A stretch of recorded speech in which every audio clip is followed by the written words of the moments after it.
Now, as we all know, and I think we heard earlier today, the built environment is always about the people. It's about the people that it serves, as well as the connections between those people. And so I want to make sure that you know a little bit more about the people who will be discussing this with you today. And feel free to think of questions. We've got 2 mics here in the room, and we encourage you, we'll save some time at the end, we encourage you to come up and ask this panel questions. We don't want to just talk at you, we really do want to talk with you. So with that, I'm going to start here with Erica Bryce. Erica is an investment officer with the social investment practice at the Kresge Foundation. Erica partners with Kresge's national programs to source, structure, and close program-related investments and guarantees to advance Kresge's strategic objectives. In addition to investments, Erica also works to advocate for and implement policies and structural changes that advance equity in American communities. She's held roles in impact investment, debt finance, tax credits, asset management, and real estate development. And throughout her career, she's worked with a variety of asset types, but always focused on impactful real estate projects for community and economic development. And for those of you from Kansas City, Erica is a native, and I'm sure she would love to connect with you after the session, so make sure that you find her in the crowd somewhere. Next up, we have Travis Sheridan, who serves as Wexford's first Chief Community Officer and works hand in hand with Wexford's university partners, civic leaders, and community groups in the innovation districts that they develop. His primary role is to ensure that Wexford is building inclusive communities in each of its cities and to lead the overall community engagement strategy and strengthen connections between the innovation district and its city or region. Now, for those of you who visited the Cortex district yesterday on the tour, you should know that Travis was previously president of the CIC Venture Cafe, which we all stepped into and got to enjoy for just a minute and take a cool picture. And in that role, he was responsible for the growth and expansion of the organization to 11 cities in 6 countries across 4 continents. And just in case we are in need of any entertainment later on tonight, you should know that Travis is a practiced stand-up comedian, so we may have to test out those skills.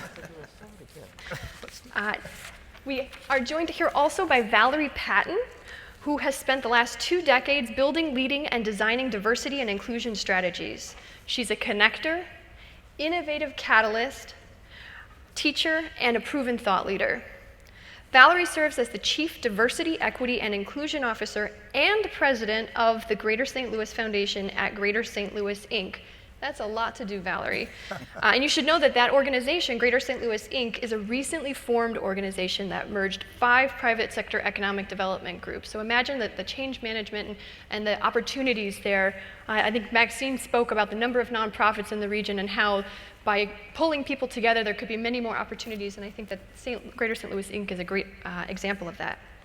Her work focuses on the organization's Inclusive Business Solutions Initiative, which develops multicultural and racially diverse business leaders and entrepreneurs, supports workforce and talent development, and champions diversity, equity, and inclusion. And last but certainly not least, we have Mark Fisher, who serves as the Chief Policy Officer for the Indy Chamber.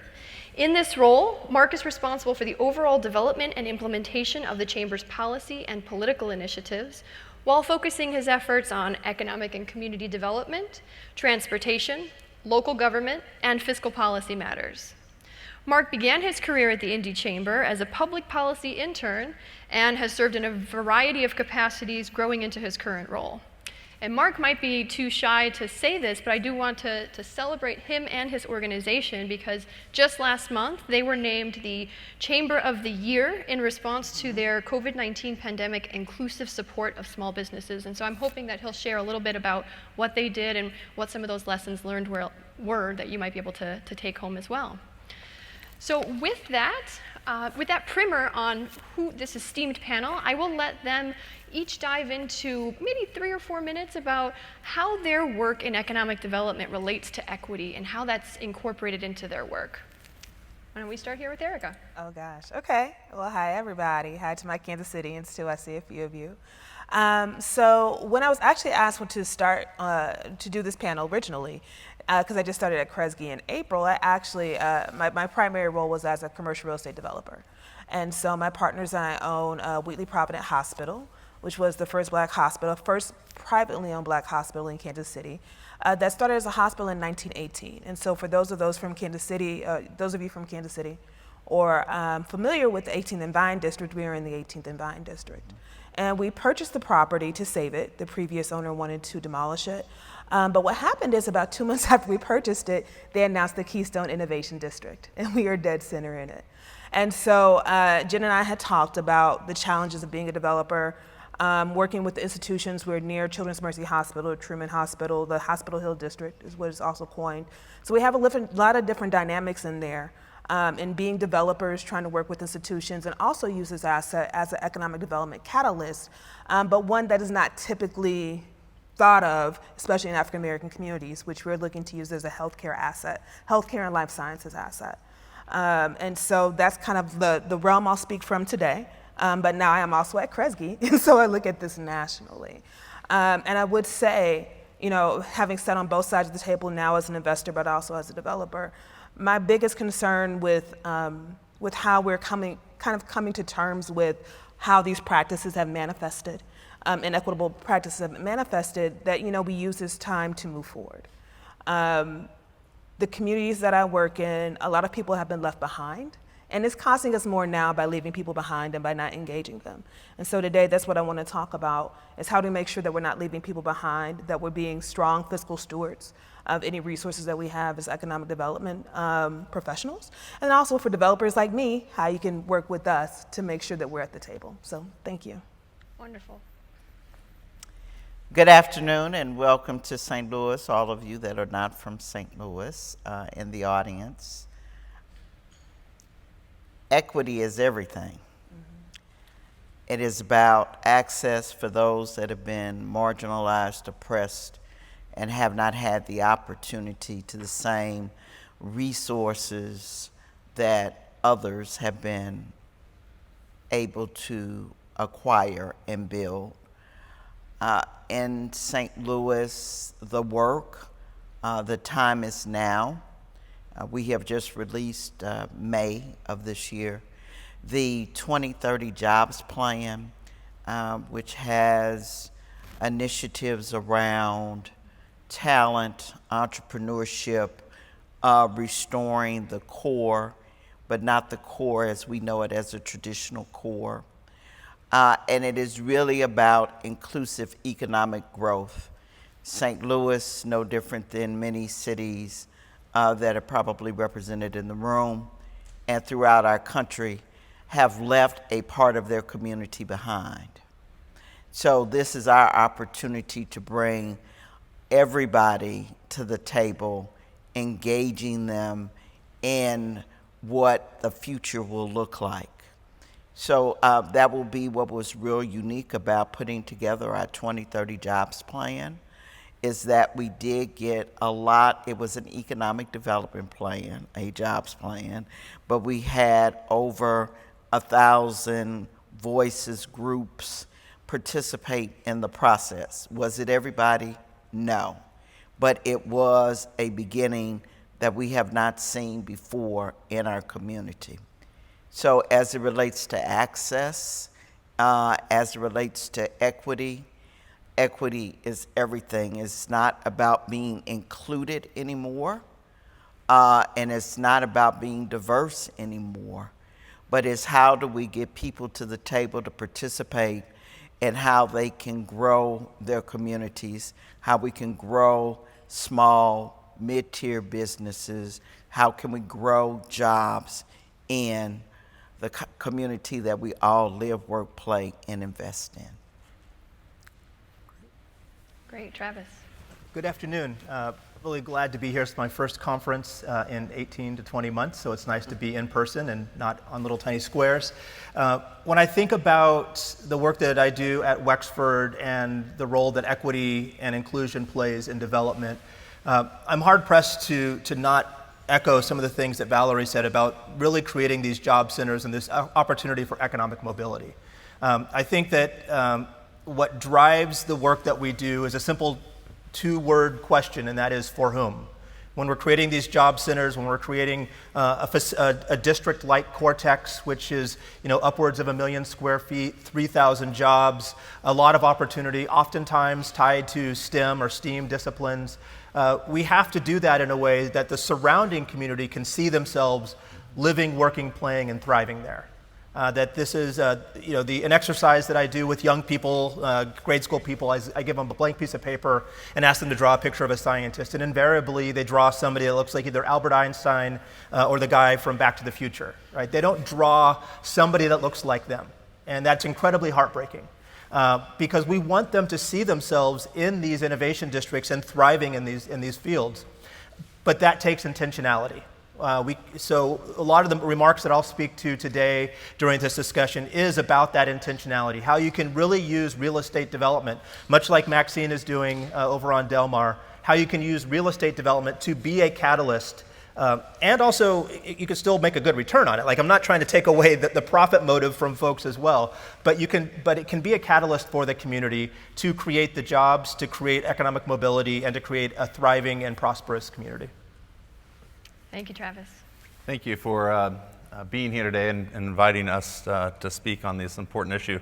About 10 years ago, the Indy Chamber merged. We were founded in 1890 by Colonel Eli Lilly to really drive progress from the business community standpoint in a collective manner. 10 years ago, we merged with 3 economic development organizations, or regional economic development organizations focused on business attraction and more talent attraction, but also the Indianapolis Economic Development Corporation called Develop Indy. And so managing the suburban interests and the core city interests have been very interesting. But with that merger came an organization called Business Ownership Initiative, and it started out as the Neighborhood Self-Employment Initiative. It is now a community development financial institution, and that merged organization really prepared us to respond to the pandemic. We had been doing business coaching, business lending, and we actually had people in the men and women's prison teaching entrepreneurship skills pre-release to help people come back into being productive citizens and reduce the recidivism rate. At the beginning of the pandemic, we saw very quickly with programs like PPP that had programs that were really established for companies that had established banking relationships. We're really leaving out a lot of the small minority-owned, women-owned companies that were the lifeblood of our community. And so we were able to work with our members of Congress to allow CDFIs to issue those PPP loans. And through the course of the past year, we've been able to issue $22 million of loans and grants, predominantly to companies that are minority-owned or women-owned businesses. And so that is what led to us being named the Chamber of the Year. But that really also had a foundation in our work that started about 6 years ago with the Brookings Institution and a cohort from San Diego and Nashville, Tennessee, that looked at this idea of inclusive growth. How do you better understand the root causes of poverty and then systematically break down those barriers to opportunity? Indianapolis has one of the lowest socioeconomic mobility rates in the nation. And so that really hinders our overall economic growth. If we cannot solve for poverty, you will not be able to grow and reach your maximum potential. So we approach that foundationally from a public policy standpoint. If you think about economic development organizations, policy is your research and development arm. They are your product development arm. It doesn't matter how slick your ads are, how cool you sell your city. If you have a bad product, you're not going to be able to be successful. So that merger of transactional economic development, business retention, business attraction, but foundations in public policy is really what's led us to change our approach to economic development overall at the Indy Chamber. Thanks so much, Mark. Whether talking with elected officials or the business community, nonprofits, or even city staff, everyone always wonders, what sort of policies should we enact that can actually make change? What sort of policies should we bring to our elected officials? What sort of policies should we be drafting in city halls? And so I'd be curious, and maybe Travis can start on this, and then I know from our previous conversations, a number of you have really creative thoughts around this that we want to get to. But Travis, if you can start on this, I'd love to hear your thoughts on the policy topic. Yeah, I think that policy can be tied to whatever financing structure and incentives that do exist in different communities. I'll share an example that we recently, a very successful example in Sacramento, California, where we're doing 800,000 square feet. It's 4 buildings, a very large project with UC Davis. But there was a gap in the financing. We needed a gap filled, and so we needed about $30 million in public subsidy in order to really execute on this $1 billion development. From a percentage standpoint, it's relatively small. And so the mechanism we used out there was called EIFD, Economic Infrastructure District or something like that. All the acronyms, can't remember them all. But the point I want to make with that is the city looked at that and this development as a way to address a policy issue, because Sacramento also has a very difficult and fragile housing situation. And so they're using 20% of that increment that's being created as a result of this development, and it's going into a housing trust fund, an affordable housing trust fund. And so while the development we're doing is a single project, this has now become a citywide policy. And I know that just recently in St. Louis with the Foundry project, there was an announcement that a portion of the funds, I think it was 10% of the increment that was allocated toward that, is going into a fund for other parts of the city. That is where we can become creative with policy. We know that real estate development is going to happen in hot neighborhoods like the Central Corridor, but that shouldn't be at the cost of development in other parts of the city. And so if you can find a way to use development in one part of the city to generate some increment or some resources that can be allocated and used in another part that maybe isn't quote unquote as desirable or has more challenges, it doesn't slow down the development where development is happening, but it really uses that again as a catalyst for other parts of the city. So that's one area that I've just been really excited to see. As developers, we're fully behind that. We want to support that in a city like Sacramento or a city like St. Louis, so that we know that the work that we're doing, while it might improve the Central Corridor, can have a catalytic effect in other parts of the region. Wonderful. And I remember when we spoke, Mark, you were talking about some of the requirements around incentives and just how we think about them going forward. Yeah, for many of us, we live and work in states that are not home rule states, and the legislatures, the state governments often preempt local attempts to raise a minimum wage or require inclusionary zoning. And so the incentives are really where you can have that big impact. We have, as part of our work with Brookings, have completely revamped our city's economic incentives program, where if you are going to receive a city incentive, you are going to pay a family sustaining wage of $18 an hour. You're going to provide health care, and you're going to reinvest some of that increment or that incentive into creating lasting impact. So that's barrier busting activities, it's transit vouchers, it's child care vouchers, it's brownfield remediation. It's really, beyond that one transaction, if that company were to leave, you're still leaving behind a more prepared and resilient workforce and more resilient community. So where the state does have a heavier hand, the city still can react because of that incentive structure. And I was very happy to hear last night at the reception this idea that we're going to, any company that looks for zoning or incentive structures are going to put 80% into affordable housing and then 20% into workforce development. I think that workforce development component is very key because it does leave behind a more resilient workforce. There's always a trade-off and a discussion about incentives, and sometimes in some communities it's a taboo word. Incentives are bad because they lead to gentrification or they lead to inequity. And so I'm curious, Erica, about your thoughts on incentives and equity and inequity and what is happening and what could be done. So I will say I am pro incentives. I just got a tax abatement for my building. So I'm not going to say I'm anti-incentive, but you have to be exceedingly thoughtful, right? Beyond just the gap in the deal or can the deal perform, but what are the long-term impacts to the city budget, quite frankly, and what causes the city to do, not just the other taxing jurisdictions. In Kansas City, library is impacted by TIF, the schools are impacted by TIF, and TIF just being one tool.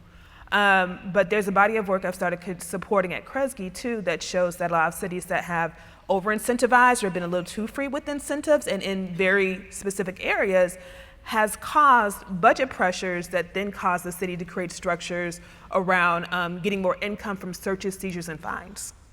So this is a direct tie to what you saw like in Kenosha with Jacob Blake. And I know that's not a tie we thought about, but this is literally what happens when cities over-incentivize or don't really think through what is the impact down the line, because it's not just this deal or this area that's going to be impacted. It's going to be around the city, right? It's going to be around the area. It's going to cause some pressures for somebody. And so as part of the policy measures, wholeheartedly, you have to think fully through, okay, we did this incentive here. What did it mean for what we had to do in other parts of the city budget? Did it impact pension funds? Did it impact other things that destabilize other parts of the city, right? So it's not just the, can we get it done? To that point too, when you're thinking through incentives too, what can it mean for other parts of the city? But also how do we ensure that it's not displacing, and how can we actually use it to revitalize, meaning that people that live in community can be a part of the revitalization itself? Are we actively making sure that there's CDFIs and other tools where developers, again, I'm going to promote myself like me, or others like me, some of who are in this room, that are interested in doing well in that community have access to the same tools and resources to help revitalize it. But I think the number one question that I haven't heard a lot, they talk about it kind of in back rooms around incentives, is what does it mean for what we have to do in the budget, and who else has to pay, right? Who else doesn't get their sidewalks done? Who else doesn't have housing repair? Who else doesn't have something? And are we truly being fiscal stewards if we just support this one thing here and we're not thinking about our entire budget? You raised a really good point about the impact of degraded public services, or even having a poor reputation with certain communities because there might be more law enforcement issues. And when you think about the overall impact of that, you start to consider what that means for talent attraction and for corporate attraction. So I'd like to go down that path for a minute and think through, especially for you, Valerie, someone who has dedicated her career to empowering people and growing the next set of leaders. I would love to understand, how is talent attraction evolving in your view, and what lessons should jurisdictions and economic development agencies promote going into the future? That was a pretty loaded question. But this is just my day job. It's okay. That's just your day job. That's good. So let's start with the talent attraction piece. Talent attraction really falls into multiple buckets. So how do we keep some of those that are matriculating through the college and university system in the region? So because they've already been here and been an active part of the community. How do we get individuals to look at a region as a great place to live, work, play, and invest? I'm a boomerang. So St. Louis is on my birth certificate, but I've also lived on the East Coast and in the Southwest. So I've come home twice. So what were some of those reasons to bring me home? For me, it was family. But for others, it may be opportunity. So you really have to look at, how do we get some of that talent to really start looking at home again. And then it's those folks that have lived for years in what I will call high rent districts, and they're looking for a better quality of life. So how do we get them here? So really, you've got to see why somebody wants to be where they want to be. Do you have many of the things that they need, want, and desire? Because every community has very similar issues. I'm a big fan of Indy. Spend a lot of time over there.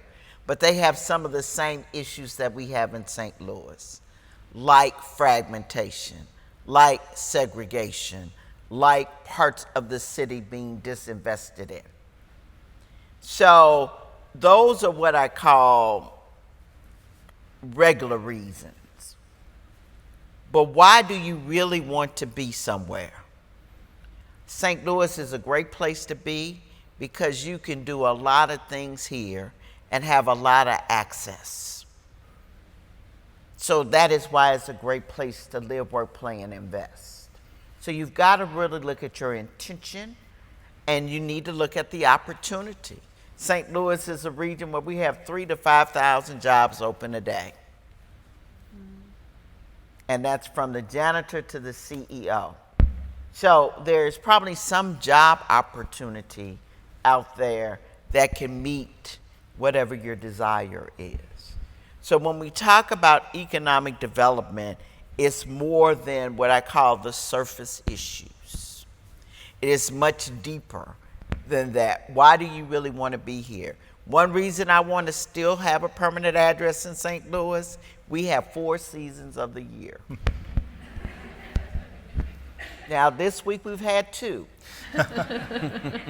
So I like that.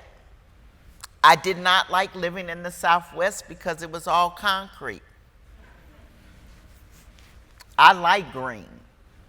So you have to really look at those things. I've also had great success in job opportunity here. And I think that can be open to most if you know what you really want to do. So when we really start looking at community and development, but we also have to bring the others along with us. We have new industry sprouting. So are we starting at our pre-K level to begin to have experience and exposure to those new industries that are developing now in St. Louis and will develop in the future?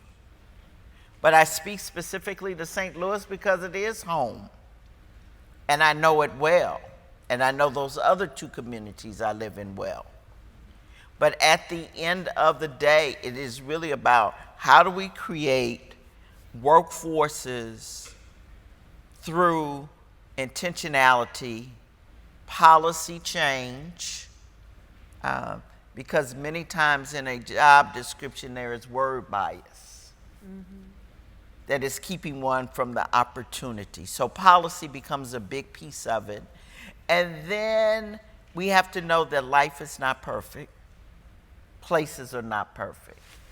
So what are you bringing to the table that is going to make that community flourish? You know, my friend sitting next to me, Travis, with his innovative home concept.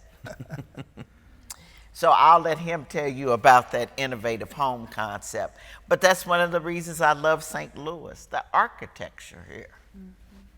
And I'm not a builder by any stretch of the imagination. I care about the community and I care about the people and how those systems are going to impact them at the end of the day. So all the potholes I hit coming today, we need to make an investment in our infrastructure. Everybody should have broadband access. Everybody.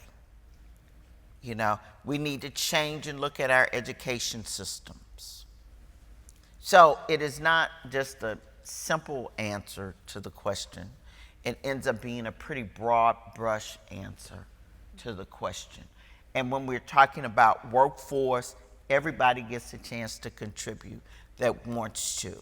As my work is rooted in inclusion, you know, just because you may not be able physically doesn't mean your mind is not working.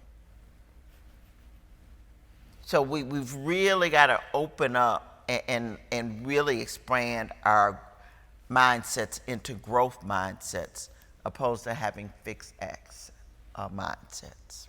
Can I say something real quick about talent attraction? Several years ago, former Mayor Slay, Mayor of St. Louis, wrote an op-ed about trying to get the population up to 500,000 people, return to 500,000. And I hated that op-ed. It infuriated me. I thought it was, I like Mayor Slay, but I was so upset with that op-ed. And it was, the premise was we have, we're a city built for 800,000, right? We're now below 300,000. And the argument was if we growed back to 500,000, then that's going to increase the tax base. We're going to, so we need the talent attraction. We need to attract boomerangs and transplants to the region. And my thought was, what if we get, at that point, the 320,000 that were here? What if we get the existing 320,000 earning at a level of $500,000? We don't have to worry about talent attraction anymore, because if people look around, they'll say, I want to go to that city where people are thriving. And that's where I have a big issue, especially in the work that I do with Wexford when we're building these innovation districts. It's not about building job centers so we can import more people. It's about upskilling the talent that's already there. And it's a both and. It's not an either or, I think. But the more that you are doing right by those that are here, that's the best marketing message any chamber could ever use, is that the per capita income is increasing across the entire community. In Philadelphia, we work with an organization called the West Philly Skills Initiative. They do basic biotech training for people to move on to labs and into bench work. The average, it's about a 2 to 3 month program. The average increase for their participants is a 30% increase in earnings in 2 or 3 months. That is life-changing increase. And it's made Philadelphia a very strong biotech hub because you're able to build up talent that already exists. And these are people that live in West Philadelphia that can now either take public transit or just walk a short distance to work in a safe, clean, and innovative environment. And so as we continue to think about inclusive economic development and talent, I am all for talent attraction. But the best way to attract talent is to grow the talent that you already have. That's the same with businesses as well. The best way to attract your next Fortune 500 is to grow the businesses right here in your own backyard. Absolutely. Absolutely. And I add on to Travis's comment, because we've had this conversation a lot, is an example that happened here that I had on Tuesday. Tuesday was election day in St. Louis. I live affectionately what I call Lower North County. So if you know anything, I live on the other side of the Del Mar Divide, but I live in the county. Though I live in a very diverse community, from kids on free and reduced lunches to $1 million houses. So all of that happens in my community. But we had an election for two things. There was a lot of talk around Prop R, which was for the community college district, and they needed it and they got it. The second thing on my ballot was for the fire district in my community. And one of the chiefs was standing there passing out the paper that you throw in the trash as soon as you walk in the door, to say they hadn't had an increase in 20 years, and they couldn't keep paramedics because they were losing them to across the street where they were making $20,000 more.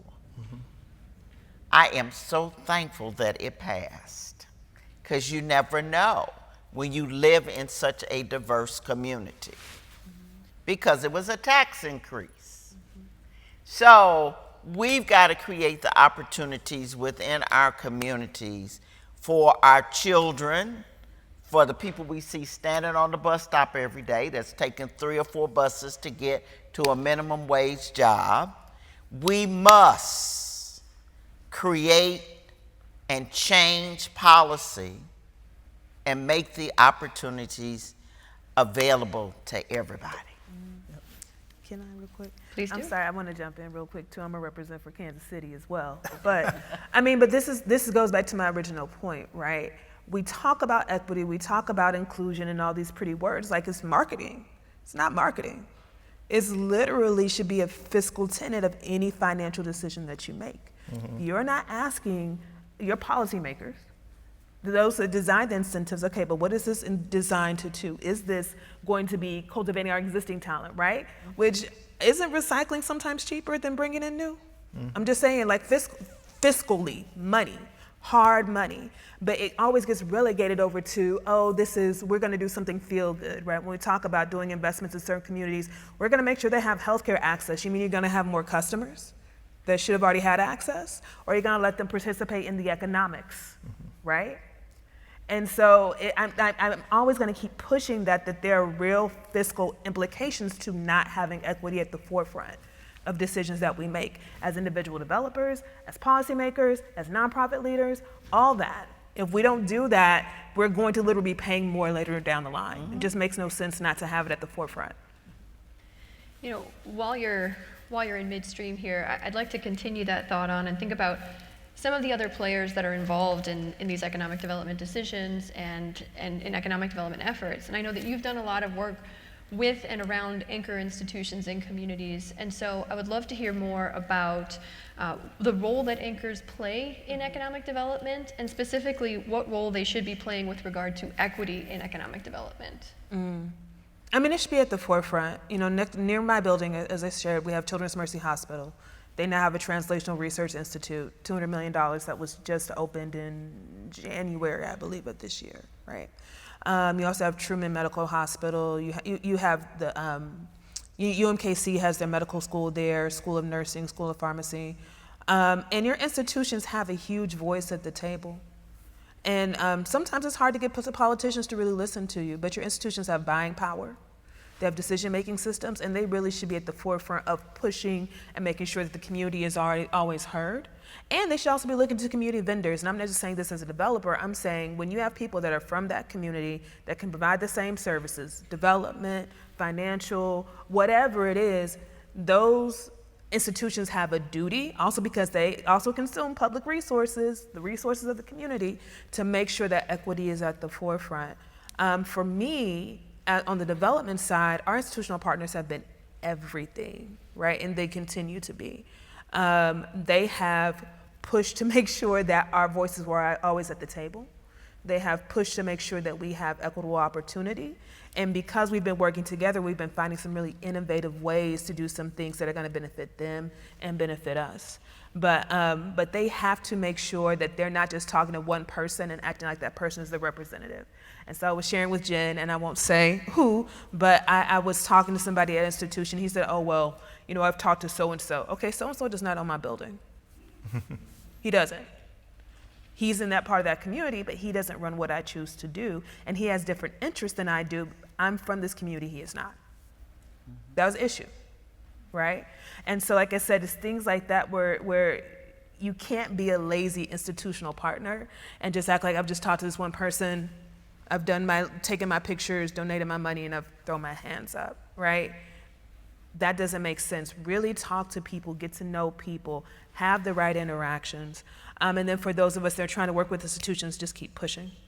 Keep pushing and don't be quiet. Amen. Amen. We have an initiative going on now I'm working on around anchor institutions. So we're taking like a real targeted area, 22 zip codes. And in that 22 zip codes, we found over 1,000 businesses. So it's a buying anchor network and it is a hire anchor network. There is no way we should not be able to move forward in those 22 zip codes based on the population and the number of businesses that are there. Anchors are important, community voice are important, but you still have to get to the decision makers at the end of the day. This is not about feeling good. It's not about making anybody feel guilty.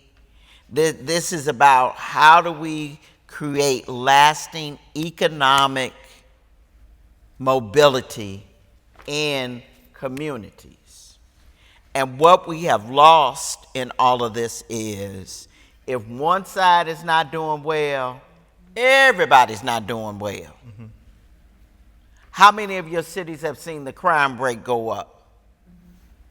Be honest. I'm looking. Okay. So it's gone up. And why do you think it has gone up? But to my brother's point over here, we don't deal with poverty, which is the root, none of this will work. Mm-hmm. So we've got to be talking to each other We got to talk to the people that live in the community. We need to talk to the people that want to be in the community.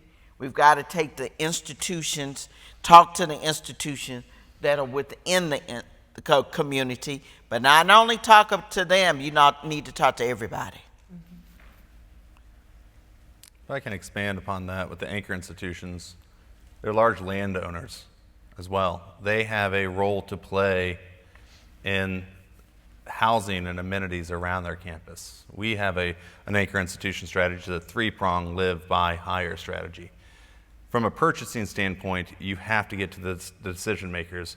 Purchasing agents in hospitals and universities are like little fiefdoms, right? They have to be measured by metrics other than how quickly and how cheaply they can get a product. They have a role to play in helping create and support an entrepreneurial ecosystem. But you cannot just say, hey, you have to hire from the neighborhoods. You actually have to provide that entrepreneurial support as well. It's a supply and demand problem. From a live strategy, we created a $10,000 down payment assistance and homeowner repair program through our neighborhood housing partnership. The idea was if you can bring more people that work at the anchor institution, they're way more invested in that community. But you also didn't just want to bring people in, you wanted to reward the people that already live there. And then the geographically targeted workforce development systems to get them into those jobs. And a lot of those universities and hospitals are doing their own analysis, looking at how long it's taken for people to get to a family sustaining wage. What does it mean for them to be able to have a career track within the university or hospital? And so it is the three prongs of live, buy, and hire. I want to add just one piece to that, and two examples. Universities, we work exclusively with universities. Universities are historically anchor institutions owning land, doing major development. They're also major employers and major buyers. University of Maryland in Baltimore, we worked with them to re-rate jobs. Valerie was talking about some of the nuances in job descriptions that keep people out. Overnight, 1,600 jobs went from requiring a bachelor's degree to not requiring a bachelor's degree. That opens up the door to a lot of opportunity. The second piece is shifting the power, and as an anchor institution, being willing to shift the power of where decisions are made. In almost every community that we operate, we set up. We don't do it in St. Louis, interestingly enough, but in almost every other community, the folks at Cortex will stop me later and ask me to set it up here, I'm sure. But we set up a community advisory board, and we partially fund that community advisory board, and we give them resources anywhere from $150,000, $250,000, $300,000 a year for them to make decisions. It's a type of participatory budgeting for them to make the decisions on how they want to influence their community and things that they want to do. I think all too often the anchor institution is seen as the end-all be-all, and we're not building capacity for a new anchor to emerge. I think as developers and in this field, we are all about building. It's not just about building physical structures, it's about building capacity as well. And so if we can find ways to build up those that are in the surrounding communities, if you are doing a project and there's an adjacent CDC near you, make a small contribution to the CDC and get whatever that executive is on your team as well, at least for a period of time, so that they're learning the ins and the outs of development. There are a lot of ways that we can build the next generation of anchors, and I think that that's really necessary for longer term success. If I can just add one quick example too, I had a brief stint as an interim executive director of a nonprofit, and we had a hospital nearby that's nationally owned but very well regarded. And the president came to me, she said, hey, I want to become a quaternary care hospital, meaning that I'm going to have people coming in from around the world, right, for our specialty services. How can I improve the neighborhood around me? Because they've been trying to forever, and so she finally came to us as a nonprofit.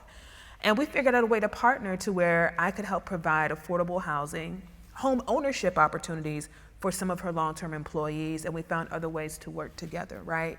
She needed the neighborhood around her improved, she needed a hotel, she needed some other things in order to attract the business she wanted to have. I, as a nonprofit, was able to do a lot of those things, but also I got lower cost capital because I was a nonprofit, right? And so those types of partnerships, there's more than what we realize is out there, but we have to really look at those non-traditional partners, right? She, as the CEO of this hospital, having the fortitude to have that conversation with me as a nonprofit, also could have helped save that nonprofit. Nobody else had ever talked to us that way or thought of us as somebody able to function in that fashion. So to the point about institutions, those relationships have to happen, and they are mutual beneficial. Again, it's not a marketing play, it's not a picture. Those are real finances that can happen because of putting equity and inclusion at the forefront. As we think about moving forward, we've done a lot to talk about solutions here, and perhaps this is a bit out of order, but we didn't actually define the problem yet. And I'm wondering if each of you can think of what you believe to be the biggest barrier when it comes to inclusive development. I'm gonna start with Travis on this. Oh, great. I was hoping I could go third. So I think the biggest barrier to inclusive economic development is it's not as much a carrot as it is a stick. I think that our incentives are given out without a lot of repercussion or consequence. I live in North St. Louis. There's a major developer that's acquired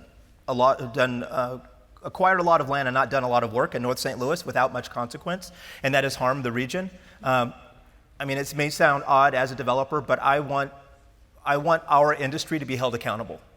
Not just accountable for making sure that the renderings become realities, but if we are putting a community benefit agreement in place, we need to be held accountable to that as well. The lack of accountability has, I think, damaged this sector more and damaged the surrounding communities more than anything else. And I think that is, it makes us not trusted as a sector. Developers aren't trusted that much, and I would say I don't blame them. There isn't the accountability there that really should be.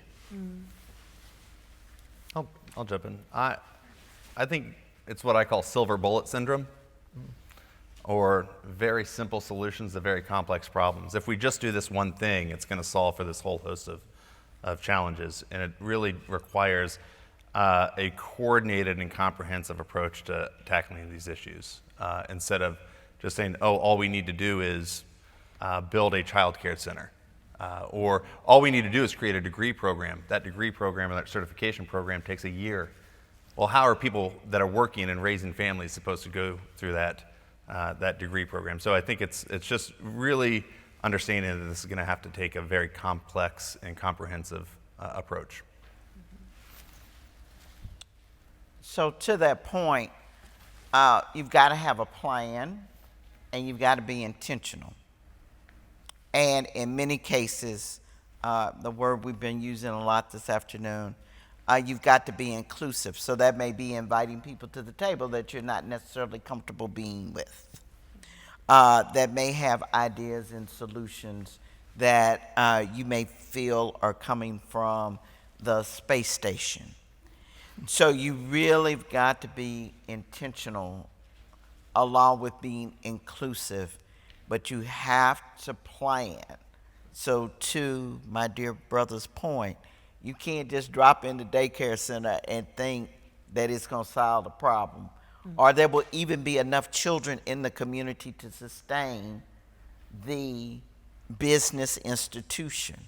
And I think that's where we make a lot of mistakes in small business. Everybody wants to be an entrepreneur, and I'm going to go open my restaurant with my grandmother's recipes, and there's not the disposable or discretionary income for people to come and eat in that restaurant. So if we do not plan, if we do not do our due diligence as we are looking at being equitable in our economic development, it is a mute effort. I'm going to say being clear on what the goal is and how that goal is measured, right? I was in a conversation with the previous mayor of Kansas City and a few other professionals, and somebody was presenting this grandiose plan to do all this investment in a community in Kansas City. And I said, okay, so how do we assess success? And he said, well, we're going to see increases in property values.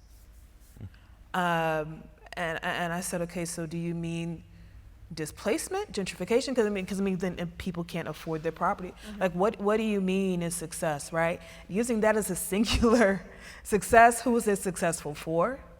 And what does it mean? And especially in cities that are very large, like Kansas City, then you're just pushing poverty around.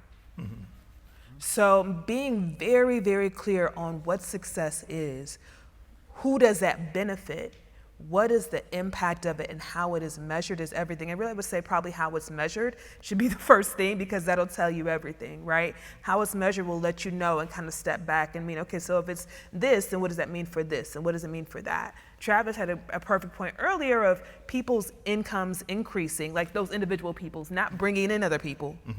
That is a great measure of success, right? And it requires you to think very differently around, if this is our North Star, then how do we work towards that? So I think that's the biggest thing, is that we have to reevaluate how we see success and how we look at our goals. That's an excellent note to end the discussion up here. I do want to make sure that we have time for at least a few questions. So if anyone in the audience has a question for the panel, feel free to come to one of the mics, and I'm sure that they would love being peppered with whatever you can throw at them.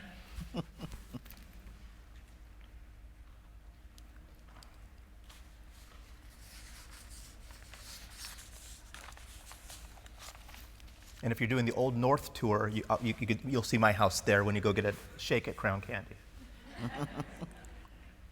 What has been the kind of the biggest barrier with inclusive development? What's that? I think one of the things that we've noticed is, as an economic development organization, we get a lot from our elected officials. You're not placing those businesses in my district, or all you need to do is put a job there. You're not thinking about the skills of the neighborhood residents. You're not thinking about the transportation, the transit systems. You're not thinking about, for a deindustrialized city like Indianapolis, brownfield remediation. And it's not just as simple as saying just put the jobs there. There's a lot of planning, a lot of groundwork, a lot of proactive work that you have to do. And so it's, again, for us, it's oftentimes just simple solutions to very complex problems that require a lot of pre-planning and proactive work.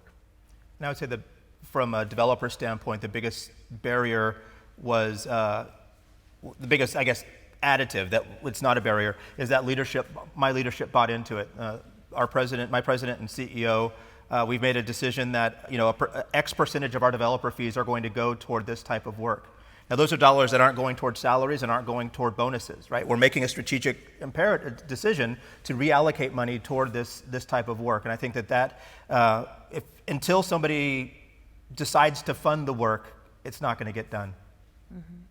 I mean, I would piggyback off of what Travis said too. One of the biggest issues I've seen, quite frankly, are credit policies, right? And how we assess who can get what money and how and what's valuable, right? I used to be a commercial real estate lender, and I have people say to me, this developer over here, a woman, which I only ever had one, right? She's riskier. Okay, well, why? Because all these other things say that she's not, compared to this man over here, right? And then so even how the credit policies are applied becomes problematic. And so that creates a major barrier in terms of inclusive development, where somebody says, I want to have this tenant over here, I want to work with this woman developer over here, but she can access the same capital as other folks. So I would say really, that the credit policies, credit procedures are one of the biggest challenges. Looks like we have another question. Hello, everybody. I got a quick question. How would you all suggest that we use the current infrastructure that's been in our neighborhoods since like the Second World War and build community around that, and at the same time building our workforce and helping our region become a part of this fourth industrial age? How can we do that in disinvested communities that have the infrastructure but does not have the finances and all the other great things to help make their neighborhood great again? No shout out to Trump, but.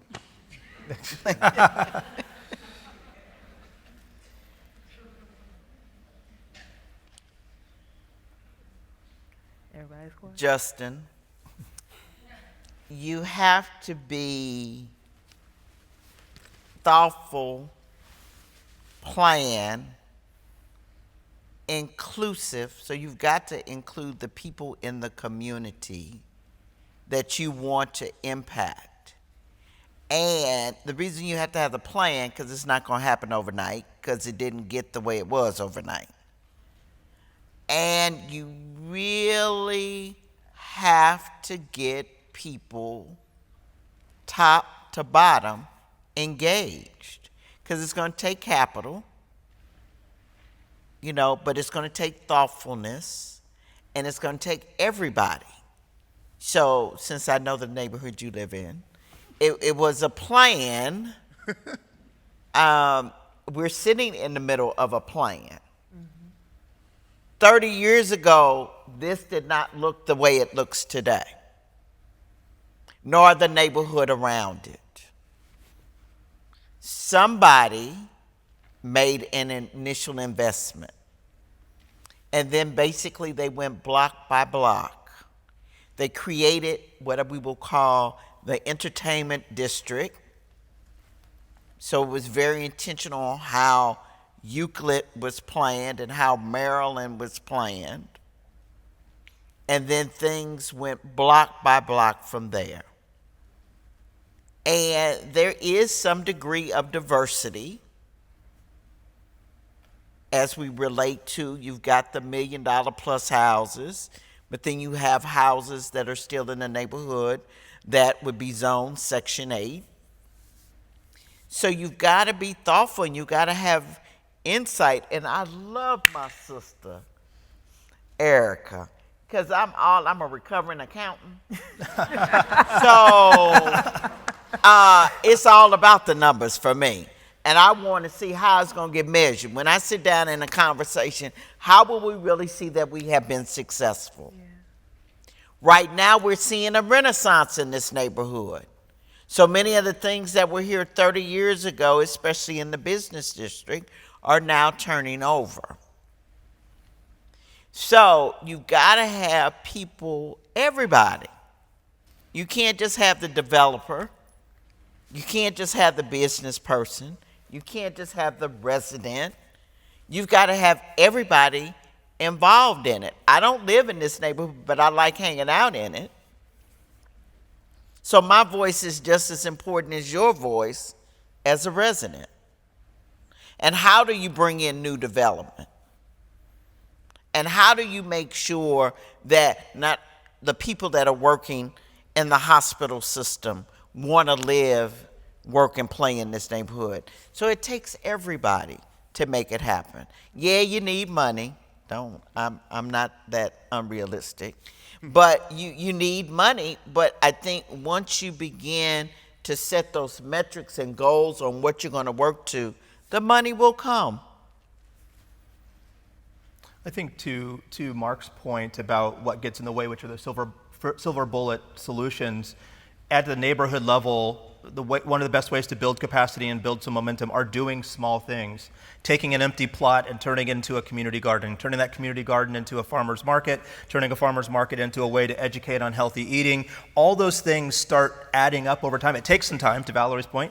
It takes a lot of time, but those small wins make a community feel really good, especially a community that hasn't had wins historically or has been putting, a little free library or a reading garden in a neighborhood for a couple $1,000s can be a big deal to a community that hasn't had any investment in the past. So I always look for what are those small things that you can do in a community, neighbor by neighbor, block by block, building by building. If I can piggyback off of that really quickly.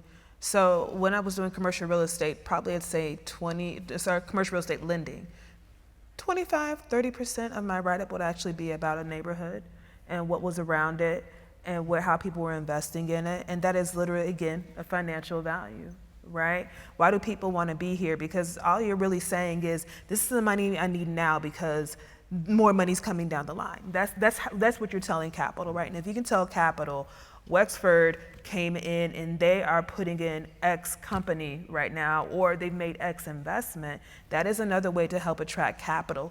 They attract like, but those small incremental investments make a big difference. The other thing I was going to say really quickly, especially for historic neighborhoods like 18th and Vine, and what we've fought with or struggled with is what is the vision moving forward. You have people that know what it was like back in the day. You have people that have experience in one way, and then there's people that have a new vision. People get so tied to the old vision, but our environment is different. So how are we going to be realistic in moving forward in those historic neighborhoods and in a way that makes sense for everybody? We have 2 minutes and 2 questions, and I would really love to be able to try to respond to both of you. So let's see if we can make that happen. Hi, I was wondering what you thought of as the best capital and financial resources to help put together projects in historically underserved neighborhoods, especially as it comes to commercial real estate and places where we have a valuation gap in terms of traditional financing. That's a loaded question. I would say really quickly, look at NDC, National Development Council, has a wealth of resources, especially with tax credits, with different capital stacks and things like that. I think that's a great place to start. Okay. Hi, I'm Katisha Long. I'm actually from Kansas City, but I currently live in St. Louis, so I just wanted to throw that out there. And Travis, I really like your shoes, by the way. But I wanted to ask a question. She kind of asked this earlier, but do you guys honestly feel community redevelopment and improving these communities, can it happen without gentrification? And if you do believe that, do you think certain policies can be implemented to basically, I guess, lower the impact of gentrification? Because if certain people are owning these properties and they can no longer afford it, what can actually be done to allow them to stay? And I just kind of want to know what you guys think, some policies that could be implemented to actually like defer that from happening. So, yeah. Well, I'll answer real briefly. One of the best antidotes to gentrification and displacement is increased wages, right? For those that are living there, if the values are going up, can their incomes go up accordingly? The last thing that I want is for a person who has been a homeowner in a disadvantaged or under-resourced neighborhood and their home goes up in value. Yes, they're going to pay more taxes, but that's also their opportunity for generational wealth and the transfer of generational wealth. So I don't want to stymie the appreciation of personal real estate in these neighborhoods, because that is a benefit. But I do think there are some things at the city level or the municipal level where policies can be put in place to maybe protect against absentee landlords, people that are land banking, and that type of thing. I was just going to say really quickly, I believe in tax freezes, especially for elderly or income restricted folks. They can remain in their homes. All right. Thank you so much to our panelists. Please give them a round of applause for all of the time they have spent